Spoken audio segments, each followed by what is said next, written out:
Welcome to Kenton Teaches. Enjoy the video. You start by getting wheels off the car and securing them.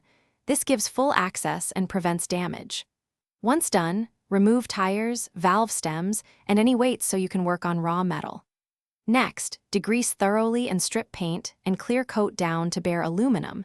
Use 120, then 320, then 600 grit to eliminate pits and corrosion. Make sure to clean with acetone and dry fully, so the surface accepts nickel prep in the next stage. You now focus on creating a uniform surface for chrome to bond to, so polish to a smooth 600 to 1200 finish.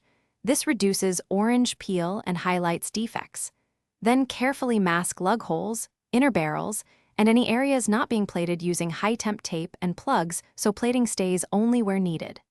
After masking, apply a thin flash layer, typically copper or nickel, checking adhesion and aiming for the recommended 2 to 5 micrometers to build a proper base for the chrome layer. You finish by electroplating chrome to the specified thickness, usually between 0.5 and 2 micrometers, while controlling current density and bath chemistry to avoid burning or pitting. Once plated, rinse thoroughly, remove masks, then inspect and light buff any fine imperfections. You may apply a clear coat for extra protection against corrosion. If you see adhesion failure or pitting, the key troubleshooting step is to repolish. Reapply the copper or nickel base, then replate. Thanks for watching. Please subscribe if this video was helpful.